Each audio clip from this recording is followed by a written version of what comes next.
Terima kasih kami ucapkan kepada Ketua PHBI yang telah menyampaikan sambutannya. Hadirin wal hadirat, memasuki acara yang keenam, yaitu pembacaan ayat suci Al-Quranul Karim yang insyaallah akan dilantunkan oleh Al-Mukarram Al-Ustadz Ahmad Fairuz SPDI. Kepadanya wa ilaihi tafaddal mashkura. Sallu ala Nabi Muhammad. Assalamualaikum warahmatullahi wabarakatuh. A'udzu billahi minasy syaithanir rajim.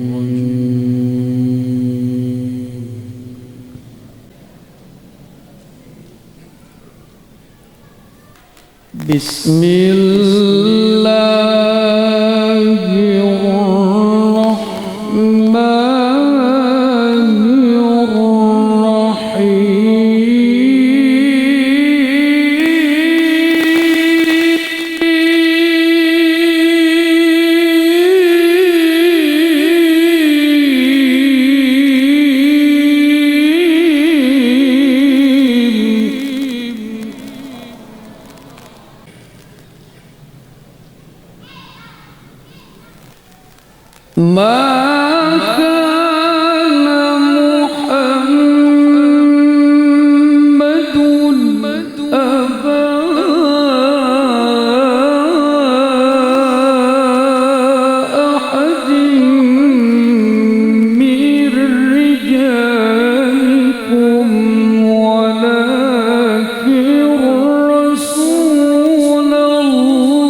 وما محمد إلا رسول قد خلت من قبله الرسل أفإن مات أو قتل انقلبتم على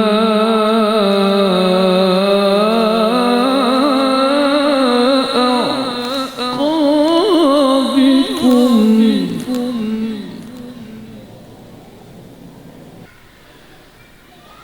ومن ينقلب على عقبيه فلن يضر الله شيئا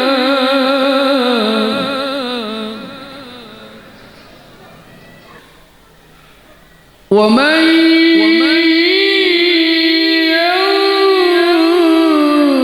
ينقلب على عقبيه فلن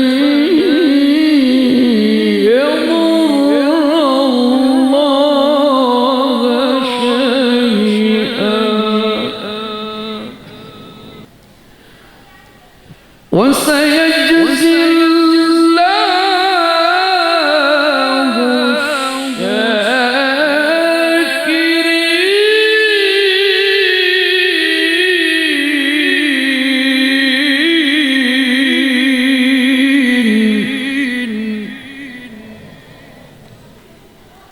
وسيجزي الله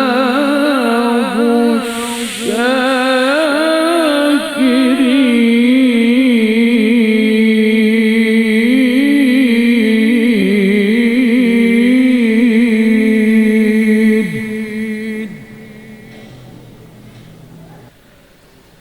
وما كان لنفس أن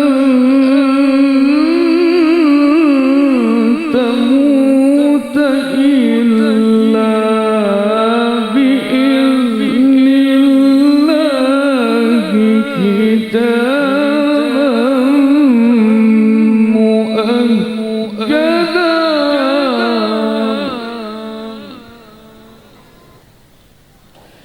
ومن يرد ثواب الدنيا نؤته منها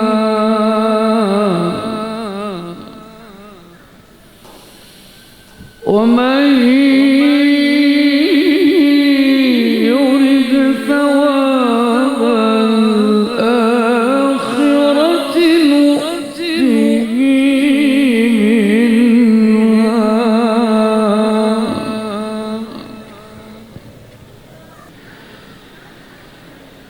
ومن يرد ثواب الآخرة نؤته منها وسنجزي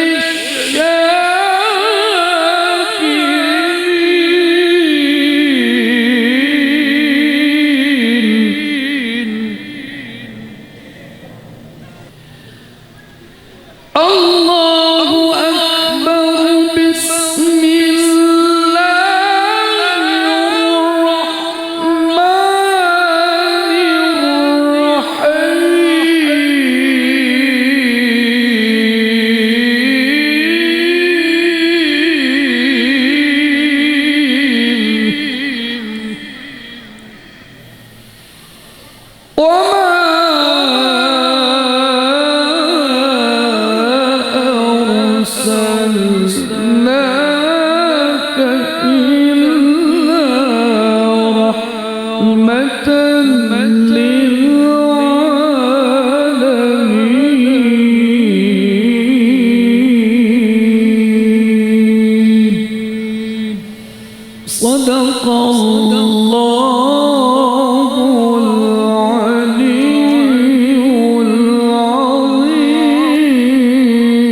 والسلام على من أوحي القرآن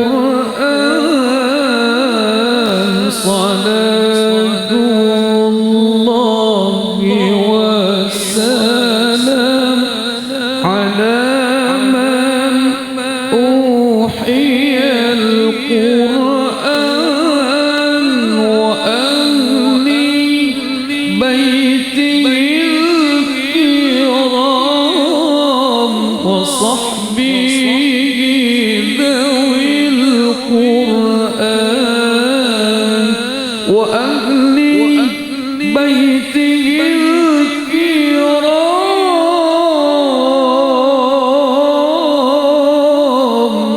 وصحبه ذوي القرآن.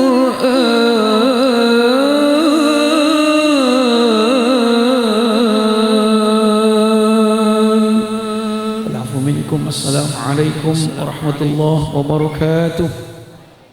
Semoga lantunan ayat suci Al-Quran yang telah beliau bacakan dan kita yang mendengarkannya menjadikan sebab turunnya rahmat dari Allah Subhanahu wa taala. Hadirin wal hadirat, sampailah kita pada acara inti yang kita nanti-nanti, yaitu Mau'izatul Hasanah yang akan disampaikan oleh Al-Mukarram wal Mukhtaram Ad-Da'i ilallah Al-Arif Billah Al-Habibil Mahbub Al-Habib Alwi bin Muhammad Al-Attas. Kepadanya wa ilaihi tafaddal masyura. Sallu ala Nabi Muhammad. Bismillahirrahmanirrahim. Assalamualaikum warahmatullahi wabarakatuh. Alhamdulillah, alhamdulillahi ala hadhihi ni'mat, wa ashhadu anna sayyidana Muhammad al-Fatih lima ughliq wal khatimi lima sabaq, nasyiril haqqi bil haqq wal hadi ila siratikal mustaqim, wa ala alihi wa sahbihi haqqa qadrihi wa miqdarihi al-azim. La haula wa la quwata illa billahil aliyil azim. Wa ba'd.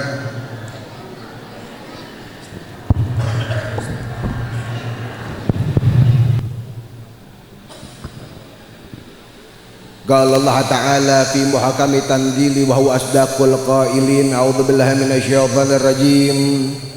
Qul bi fadlillahi wa bi rahmatihi fabidzalika falyafrahu. Faqala alaihi salatu wassalam, la yu'minu ahadukum hatta akuna ahabba ilaihi min nafsihi wa walidihi wa malihi wan nasi ajmain. Sadaqallahul azim wa sadaqa rasulun habibun nabiyul karim.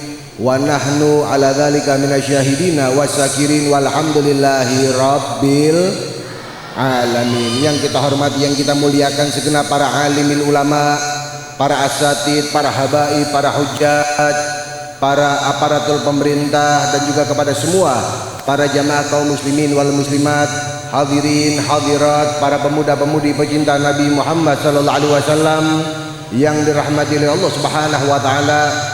Terkhusus yang kita hormati, yang kita muliakan guru kita, pimpinan ketua daripada DKM Masjid An-Nur, Fadilatul Ustadz Al-Hajj Syarifuddin, yang kita doakan beliau mudah-mudahan panjang umur, sehat walafiat, amin ya rabbal alamin. Dan juga yang kita hormati, yang kita muliakan guru kita Kiai Haji Mumtaz Mukhtar, kemudian juga Kiai Haji Sofyan, dan segenap para asatid, para alim ulama yang lainnya yang mohon maaf saya tidak sebutkan namanya satu persatu, namun insya Allah tidak mengurangi rasa hormat, rasa takdim saya kepada beliau-beliau. Sama-sama kembali kita angkat tangan, kita doakan guru-guru kita, mudah-mudahan mereka semuanya Allah Ta'ala panjangkan umurnya, Allah Ta'ala sehatkan badannya, Allah selalu berikan kesabaran di dalam dakwahnya, selalu Allah Ta'ala menangkan di dalam setiap perjuangannya, serta Allah anugerahkan keberkahan di dalam ilmunya agar senantiasa terus bisa membimbing kita semua, amin ya rabbal alamin. Dan juga terkhusus salam hormat, salam takdim saya sampaikan kepada segenap jajaran panitia yang telah mensukseskan acara pada malam yang penuh dengan kemuliaan ini. Kita doain juga panitia-panitianya dan siapapun yang terlibat di dalam mensukseskan acara pada malam yang penuh dengan kemuliaan ini. Mudah-mudahan semua kebaikan-kebaikannya menjadi amalan yang membanggakan kelak di hari kiamat ketika berjumpa dengan Nabi Muhammad sallallahu alaihi wasallam.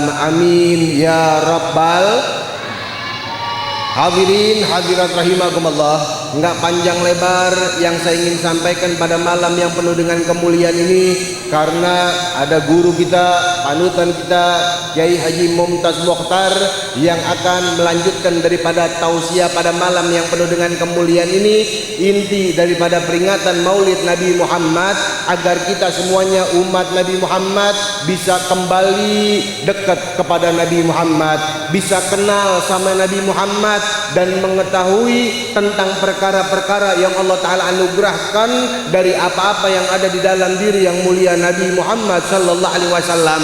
Di akhir zaman yang penuh dengan fitnah pada saat ini, berapa banyak di antara hamba-hamba Allah, umat Rasulullah, mereka enggak kenal bu ame kemuliaan Nabi Muhammad. Mereka enggak tahu dengan perkara-perkara yang Allah Ta'ala anugerahkan kepada yang mulia Nabi Muhammad sallallahu alaihi wasallam, sehingga apa? Kehidupannya kosong dari Nabi Muhammad, hatinya enggak ada Nabi Muhammad. Padahal lewat Nabi Muhammad kita bisa mendapatkan jaminan akan Allah Ta'ala anugerahkan kebahagiaan baik di dunia bahkan sampai di akhirat nanti, sebagaimana yang dikatakan oleh Al-Kutub Al-Imamul Habib Abdullah bin Ali Al-Haddad, wa man ta'allaqa bihablil Mustafa la yakhib. Siapa saja hamba yang dia berusaha mengenalkan dirinya dengan Nabi Muhammad, menyambungkan hatinya kepada Nabi Muhammad, la yakhib, itu hamba dia tidak akan merugi, dia pasti akan dianugerahkan oleh Allah Ta'ala kebahagiaan, kesenangan baik di dunia bahkan sampai di akhirat nanti. Dan mudah-mudahan dengan asbab kumpul kita ini malam sebab pengen kenal sama Nabi Muhammad, kangen sama Nabi Muhammad, rindu kepada Nabi Muhammad, menjadi salah satu alasan Allah setempel kita untuk dianugerahkan kebahagiaan dunia sampai dengan akhirat. Amin ya rabbal. Apalagi ini kita sekarang udah masuk zaman digital, betul? Sebahagian besar manusia megang handphone, betul? Mau tidur yang dilihat apa?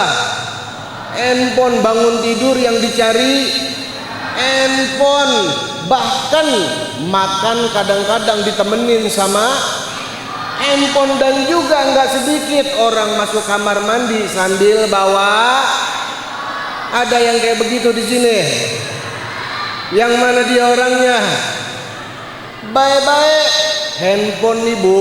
Di akhir zaman yang penuh dengan fitnah pada saat ini, berapa banyak ponsel-ponsel kita malah menjauhkan kita dari Nabi Muhammad, bukan mendekatkan kita dengan perkara-perkara yang berhubungan dengan Nabi Muhammad. Ingat, handphone adalah alat mediasi, bisa menjadi wasilah ngedeketin kita sama Nabi, bisa juga menjadi wasilah menjauhkan kita dari Nabi. Tergantung handphonenya digunain buat apaan. Kalau handphone kita dijadikan sebagai ajang silaturahmi, status religi, lihat postingan tausiah agama dan perkara-perkara yang baik, maka handphone kalian kelak di hari kiamat punya hak untuk menjadi saksi di hadapan Allah bahwa kalian layak untuk masuk ke dalam syurganya Allah Subhanahu wa taala. Amin. Amin. Amin. Tapi kalau handphonenya cuma dipakai sebagai ajang hura-hura, buat selfie, mau makan foto upload, betul? Curhat-curhatan lewat status, betul? Handphone akhirnya ntar ngejorokin kalian ke dalam api neraka. Na'udzubillah min. Balik makanya bu, pak, jadiin handphone kita buat dekat sama Nabi Muhammad, syiar perkara-perkara yang baik, tulis status buat dakwah. kemudian nonton hal-hal yang bisa merangsang hati kita biar bisa lebih cinta lagi kepada Nabi Muhammad sallallahu alaihi wasallam. Apalagi regenerasi anak-anak muda, handphone anak-anak kita Bu harus sering-sering dikontrol. Banyak juga anak-anak muda yang mereka sebab handphone akhirnya terjebak dengan cinta menye-menye ala anak alay PS cabe-cabean. Wow. Drama banyak dimainkan oleh anak-anak muda lewat handphone, dari mulai ayang embepan, wah, sok direligiin Umi Abian. Ada anak muda yang kayak begitu di sini? Ada nggak anak muda yang kayak begitu? Yang mana dia orangnya? Hati-hati Bu, kontrol. Jangan sampai regenerasi anak keturunan kita mereka terjebak dengan yang namanya cinta monyet. Naudzubillah min. Kalau ada anak-anak kalian yang melakukan pacaran, kemaksiatan sebab handphone, orang tuanya kemudian lalai sampai membiarkan anaknya terjerumus dengan kemaksiatan lewat handphone, dosanya bukan cuma buat si anak, kedua orang tuanya pun akan menanggung daripada dosa anak yang pacaran. Naudzubillah min dzalik. Makanya deh yang pacaran anak-anak muda khususnya tinggalin, jauhin, belajar, makmurin Masjid Jami'an Nur biar kita bisa lebih dekat lagi sama Nabi Muhammad sallallahu alaihi wasallam. Remaja-remaji dikontrol. Jangankan maaf Pak, Bu, jangankan remaja-remaji, anak-anak kita di zaman now, sampai saya pernah baca percakapan WhatsApp anak SD kelas 1 chattingan sama pacarnya pakai bahasa Umi Abian. Anak SD kelas 1. Sekarang anak-anak dipegangin handphone, bener? Cowoknya WhatsApp ke ceweknya, Umi, maafin ya, kayaknya sebentar lagi Abi nggak bisa ketemu sama Umi dalam waktu yang sangat lama. Ceweknya ngeluarin emot nangis. Tahu emot nangis? Tahu nggak emot nangis? Kok Abi jahat? Emang Umi ada celah apa? Apa yang dijawab sama cowoknya? Umi nggak ada salah apa-apa, cuma sebentar lagi Abi mau sunat. Masya Allah, baru mau sunat percakapannya Umi Abian, anak SD kelas 1. Bagaimana dengan remaja-remaji kita kalau mereka nggak dikenalkan dengan Nabi Muhammad, mereka nggak diajarkan cinta kepada Nabi Muhammad, mereka pun akan terjerumus dengan kemaksiatan-kemaksiatan lewat handphonenya. Naudzubillah min. Tengari bolong, telepon pacarnya, ayang udah mam tiang bium. Wah, mam tiang. Makanya kita jaga regenerasi anak-anak kita, khususnya perhatikan handphone mereka. Insya hadirin hadirat rahimakumullah, ayo sama-sama kenalin diri kita sama Nabi Muhammad, sambungin perkara-perkara yang berhubungan dengan Nabi Muhammad, bawa Nabi Muhammad dalam kehidupan kita, hadirkan Nabi Muhammad dalam rumah tangga kita. Kalau kita berpegang teguh kepada Nabi Muhammad, senang dunia sampai dengan akhirat. Jangankan nabinya Bu, kita kalau buat ngomongin Nabi Muhammad, Nabi makhluk yang paling perfect yang ada di alam semesta ini. Bahkan malaikat-malaikat yang ada di langit sana, kesempurnaannya jauh di bawah kesempurnaan Nabi Muhammad. Kalau di dalam Al-Quran Allah menceritakan tentang ketampanan wajah Nabi Yusuf. Wanita-wanita yang memandang wajah Nabi Yusuf, mereka sampai terpotong-potong jari jemarinya sebab terpesona di dalam memandang ketampanan wajah Nabi Yusuf. Nabi Muhammad ketampanannya jauh lebih tampan dari tampannya wajah Nabi Yusuf alaihissalam. Sampai ulama mengatakan kalau wanita yang sampai terpotong-potong jari jemarinya sebab terpesona di dalam memandang ketampanan wajah Nabi Yusuf, mata mereka bisa memandang ketampanan wajah Nabi Muhammad. Bukan cuma jari jemari yang akan mereka potong-potong, akan tetapi mereka akan mencabik-cabik jantungnya sebab terpesona di dalam memandang ketampanan wajah Nabi Muhammad sallallahu alaihi wasallam. Perfect. Jangankan hal yang mulia, hal yang hina, hal yang menjijikan, kalau sudah bersandarkan kepada Nabi, yang hina dan menjijikan menjadi mulia. Satu contoh, air ludah. Tahu nggak bu kita air ludah? Air liur tahu pak? Air liur pak? Coba semua yang hadir tangannya diangkat. Amin. Amin. Cuwi cium. Air ludah kita kira-kira baunya bau apa? Bau apa? Jigong, betul. Air ludah Nabi Muhammad bu, yang pertama aromanya seperti minyak kasturi, yang kedua rasanya seperti madu, dan yang lebih dahsyat dari air liur Nabi Muhammad, wa kana fihi shifaun likulli da. Air liur Nabi bisa mengangkat segala macam penyakit. Banyak riwayat hadis yang menerangkan tentang kemuliaan air liur Nabi Muhammad. Salah satunya ketika ada salah satu sahabat yang terkena sakit panas, kemudian sama Nabi ditengoki, didatangi dan diludahi oleh Nabi, dan tidaklah air ludah Nabi Muhammad sampai ke kulit itu sahabat, kecuali di detik itu juga sakit panasnya langsung sembuh berkat air liur yang mulia Nabi Muhammad sallallahu alaihi. Lah coba kalau air ludah kita, ada tetangga kita lagi sakit kita tengokin, bukan kita bawain buah malah kita ludahin, kira-kira sembuh apa tambah sakit? Sembuh apa tambah sakit? Yang ada berantem kita, bener.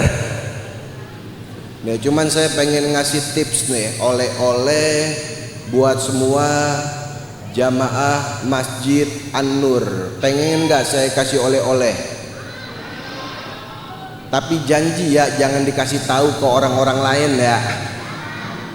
Ternyata bu, pak, di dalam penelitian dokter-dokter sedunia, di dalam kandungan air ludah umat Nabi Muhammad itu bisa ngangkat satu penyakit bu. Ada yang tahu sakit apa yang sembuhnya pakai air ludah? Darah rendah. Kalau nggak percaya, misalnya ibu-ibu pulang ada yang suaminya lagi sakit darah rendah, coba diludahin deh. Semakin banyak ludahnya, semakin cepat sembuhnya. Berubah jadi darah tinggi, berantem tuh. Air ludah, air liur, perkara yang hina dan menjijikan, sebab air ludah tersebut bersandarkan kepada Nabi Muhammad. Itu air ludah menjadi mulia. Keringat, tahu kita keringat? Keringat kita baunya bau apa pak? Bau apa? Bau asem, bau afok, benar? Kata Ustadz bau merengus. Air keringat Nabi Muhammad, karena arakan Nabi sallallahu alaihi wasallam qadhahna. Keringat Rasulullah kayak minyak wangi bu, kayak parfum, harum semerbak. Nabi kalau jalan ingin menjumpai para sahabat-sahabat, nabinya belum sampai, aromanya sudah sampai duluan di hadapan para sahabat. Dan Nabi ketika meninggalkan perkumpulan para sahabat, Nabinya sudah sampai ujung, aromanya masih tertinggal di hadapan para sahabat. Dan bahkan Nabi pernah pada siang hari tidur siang di pelataran Masjid Quba sampai badan beliau mengeluarkan keringat. Sahabat-sahabat yang menyaksikan Nabi tidur siang di pelataran Masjid Quba badannya sampai keluar keringat, sahabat lari ke rumahnya masing-masing. Bu, ngapain? Mereka ngambil botol, ngambil mangkok, ngambil gelas. Untuk apa? Selain mereka bertabaruk, mengambil barokah lewat keringat Nabi, mereka pun berebut menadahkan keringat Nabi. Tak lain dan tak bukan keringat tersebut dijadikan sebagai wewangian, sebagai parfum, sebagai minyak wangi. Karena saking harumnya daripada keringat Nabi Muhammad sallallahu alaihi wasallam. Coba kalau keringat kita, ada emak-emak di sini yang pengen berangkat kondangan parfumnya dari keringat suami. Kalau ada jorok kayak begitu. Tuh makanya ayo Pak, ngefans sama Nabi Muhammad, terus jatuh cinta sama Nabi Muhammad. Rugi banget kalau kita umat Nabi nggak mau menjadikan Nabi sebaik-baik idola dalam kehidupan kita. Jangankan perkara yang mulia, perkara yang hina saja kalau bersandarkan kepada Nabi Muhammad, yang hina menjadi mulia. Begitu juga dengan kita, Bu, Pak. Kalau kita nyandarin hati kita sama Nabi, ngenalin diri kita kepada Nabi, berusaha ngefans kepada Nabi, bawa di dalam rumah kita selalu Nabi, maka walaupun kita banyak dosa, dengan asbab kemuliaan cintanya kita kepada Nabi, Allah akan muliakan kita baik di dunia bahkan sampai di akhirat nanti. Amin ya rabbal alamin. Dan yang terakhir, ayo sama-sama bukti cinta kita sama Nabi Muhammad SAW. Minimal banget nih, kita punya Masjid An-Nur. Jangan dilalaikan dengan yang namanya sholat berjamaah. Ustadz Syarifuddin izin mau nanya Ustadz, kalau sholat subuh nih jamaahnya seramai ini nggak kira-kira nih? Satu saf. Masjid tua di kota Bekasi, sholat subuhnya cuma satu saf. Ya Allah, ngenes amat. Ayo Bu, Pak, ramein masjid kita buat menghidupkan sholat berjamaah. Jangan kayak masjid tetangga. Ketua DKM-nya curhat sama saya. Apa katanya? Beb, tempat ibadah saya sangat memprihatinkan, Beb. Saya tanya kenapa? Yang pukul beduk saya, yang azan saya, qomat saya, imamnya makmum sholat ndiri-ndiri dalam masjid. Kadang-kadang ada masjid pukul beduk aki-aki, yang azan aki-aki, qomatnya imam makmum. Masjid jadi tempat perkumpulan aki-aki. Anak muda ada Ja'far, Masya Allah semangat ngerangkul anak-anak muda. Doain Ja'far Bu biar terus bisa istiqomah, dan semua pemuda-pemuda Masjid An-Nur. Amin ya rabbal. Udah waktunya anak muda pegang masjid, minimal di dalam masjid jadi muadzin, ustadz-ustadznya jadi imam, warganya jadi makmum, saling berkolaborasi untuk memakmurkan anak muda. Kalau azan, tahrim, bangunin subuh, suaranya enak, betul?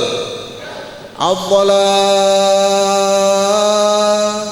bangun subuh semangat, bener. Aki-aki kalau tahrim subuh kadang-kadang nakutin. Acolah.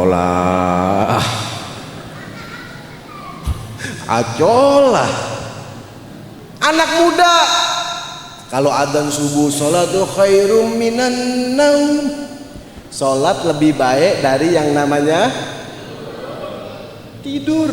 Api adzan subuh, entos sholat enten naon-naon. Akhirnya tidur lagi. Ayo makmurin masjid kita. Minimal banget jangan ampe kita ninggalin sholat. Imam Hasan Al Basri sampai beliau mengatakan apa? Ayu syekh ya idu alaika min dinika idza hanat alaika sholatuka wa anta awwalu ma tas'al an yaumil qiyamah. Apa yang berharga atas agama kalian kalau sholat saja sudah tidak berharga untuk kalian? Padahal pertanyaan yang akan pertama kali Tuhan kalian tanya kelak di hari kiamat tentang amalan sholat. Seperti apa kalian mampu memperbaiki sholat? Seperti itulah kalian akan mampu memperbaiki kehidupan kalian. Ketika kalian perbaiki sholat, Allah akan perbaiki ketenangan hati kalian, Pak. Kalian perbaiki sholat, Allah pasti perbaiki keberkahan rezeki kalian. Kalian perbaiki sholat, Allah perbaiki rumah tangga kalian. Kalian perbaiki sholat, Allah pun akan perbaiki segala sesuatu kebahagiaan yang ada di dalam kehidupan kalian. Tapi kalau kalian suka mengabaikan sholat, lalai dari yang namanya sholat, apalagi sampai berani meninggalkan sholat, Allah pun akan abaikan, lalaikan, dan tinggalkan segala sesuatu kebahagiaan yang berhubungan dengan kehidupan kalian. Na'udzubillah min.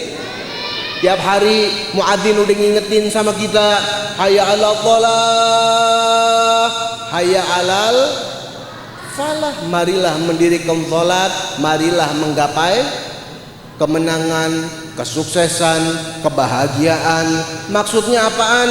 Udah dikasih peringatan. Kamu kalau pengen menang, sukses dan bahagia, kuncinya ada di sholat. Sholat dulu, baru Allah akan menganugerahkan kepada kalian kesuksesan, kemenangan, dan juga kebahagiaan. Mimpi untuk kalian ingin dianugerahkan menang, sukses, dan juga dianugerahkan kebahagiaan kalau kalian suka mengabaikan dari yang namanya sholat. Kalau kita udah sholat, hidup kita bakal senang dunia sampai dengan akhirat. Rapiin sholat, nggak bisa sholat berjamaah setiap hari, minimal selipin dalam kehidupan kita satu hari satu waktu. Khususnya laki-laki, malu keburukan yang paling buruk kalau laki-laki meninggalkan dari yang namanya sholat berjamaah. Terakhir cerita hikayah, ada satu masjid warganya nggak ada yang mau sholat berjamaah. Akhirnya datang 3 orang bego ke dalam masjid buat menghidupkan sholat berjamaah. Yang satu namanya bego, yang satu lagi tolol, yang satu lagi oon. Si bego dia bilang ke si tolol, lol, yang imam lo aja ya lol. Si tolol jawab, ya lu kan tahu gua tolol, masa suruh jadi imam? Suruh aja si oon. Oon juga jawab, tolol aja nggak berani, apalagi gua oon. Akhirnya mau nggak mau yang jadi imam bego. Pernah nggak kita ngelihat imam bego? Akhirnya si bego berdiri di tempat imam, bilang ke si tolol dan oon, lol, on, gua yang imam ya. Iya bego. Lu ikutin gua. Iya bego. Akhirnya bego dia takbir, bu, Allahu Akbar. Tolol sama on ngikutin takbir. Bego baca suratul Fatihah kelar walad-dhalin. Tolol sama on jawab amin. Permasalahannya udah tahu imamnya bego, dia pakai baca surat Al-Kafirun, yang mana nih surat kalau yang baca orang bego nggak kelar-kelar, betul?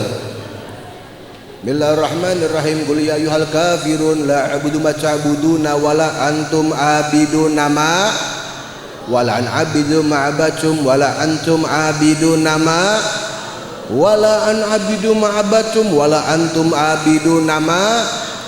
Muter-muter, walan abidu ma'abatum wala antum abidun nama abud.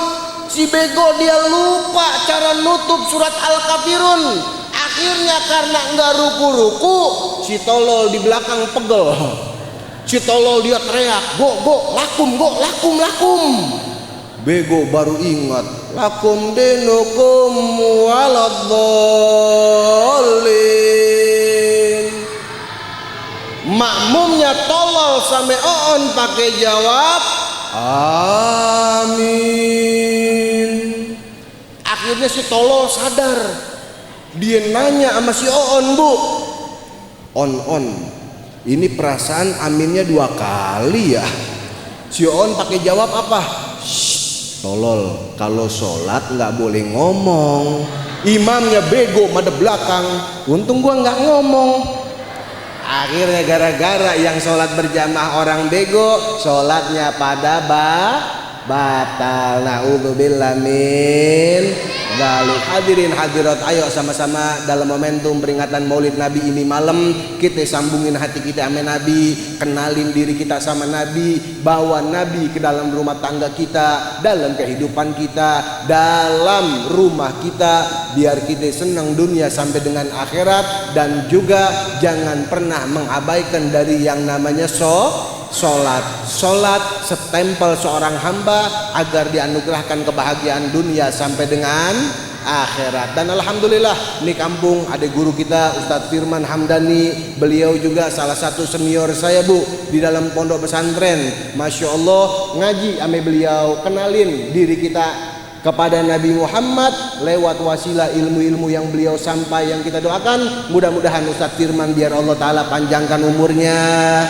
sehat walafiat, dan terus bisa Allah anugerahkan kesabaran agar senantiasa bisa istiqomah membimbing dan menyampaikan kita kepada Nabi Muhammad sallallahu alaihi wasallam. Amin ya rabbal. Mudah-mudahan sedikit yang saya sampaikan ini bisa bermanfaat, dan kurang lebihnya mohon maaf. Jamaah, jangan ada yang bangun. Guru kita Kiai Haji Mumtaz Tabrani juga akan menyampaikan ilmunya kepada kita, biar kita insyaallah pulang dari majlis ini hajat-hajat diijabah oleh Allah Subhanahu wa taala. Amin ya rabbal alamin. Hadza minni al afu minkum. Assalamualaikum warahmatullahi wabarakatuh.